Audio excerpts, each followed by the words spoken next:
I need to be more accountable for my actions, obviously, but it's a heated game, and I'm hurting out there. I'm playing on half a leg. I'm getting dragged to the ground. Whatever could hurt me, along with screwing our team. And yeah, maybe some of them weren't as blatant as I thought, but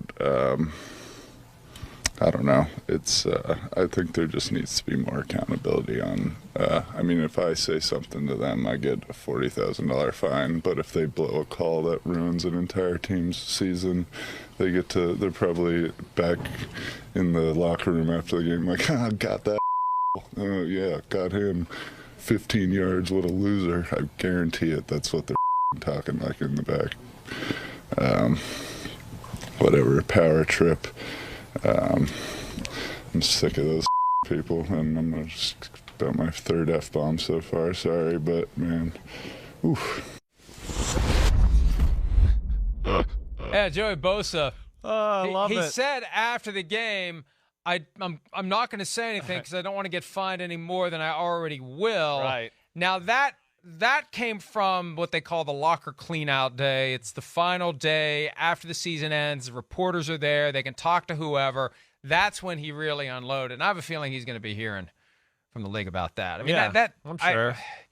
He's making $27 million a year. He'll be all right. Yeah, I know. He can afford it. He can afford it. And at least it wasn't in the heat of the moment. At least he had a chance to think about it and stew about it the whole flight home, slept on it, came in, and then let it be known. And I don't think the officials are quite as petty as he's characterizing them to be. But, the bottom line, Chris, we talked about this. Yeah. False starts are rampant. Holding is rampant. It's all part of the effort to protect quarterbacks from the defensive linemen who are so much better than the offensive linemen. So you give the left tackle and right tackle a split second to get in his set before Joey Bosa is bearing down on the quarterback. You let him grab a little bit to keep the quarterback in one piece. We've seen that all year. It's been one of the narratives. It's one of the realities. So he can't blow a gasket when it happens because it happens to everyone. No, I know. But it's something I think it's throughout the league right now and permeating throughout the league of frustration, of the inconsistencies and the lack of the accountability. It is. I think you've heard it more from coaches and people in the league more than ever before. I definitely have.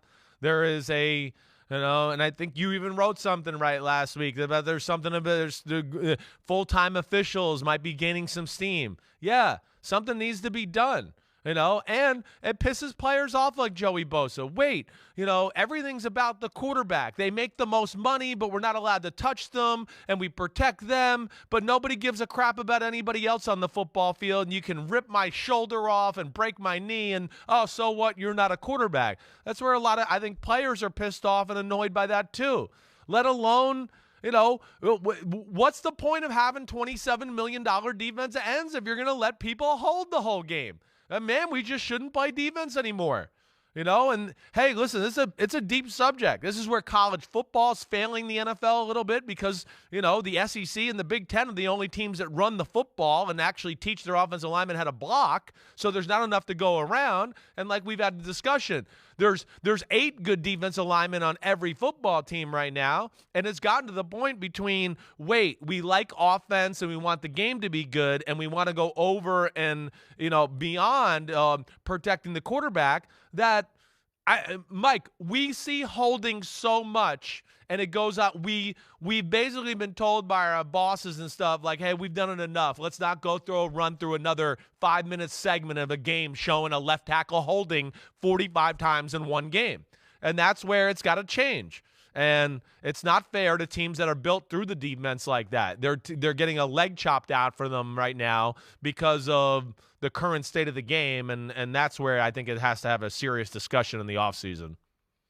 Right, but the point that I'm making here is the other defensive players who are dealing with that reality aren't slamming their helmet down on the ground. No, you're right. He's not right there. Their team. You're right. Putting the Jaguars in position where they can go for 2 right, and beat you in regulation with a field goal. Right.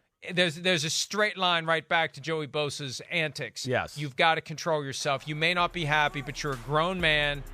You've got to control yourself even when the right tackle leaves early and grabs you on your way to the quarterback on a play that resulted in a touchdown. You still have to walk off to the sideline, slam your helmet down once you're across the stripe. You do it there. Here comes Brandon Staley. Whoop, wait, here's your helmet. Maybe they won't notice that you threw it down. I think that's why he did. That's Here, what he take did this. too. Here, take this before they realize right. you took your helmet off. Put it back on so we don't get flagged. And, it comes down to coaching. It comes down to self-discipline.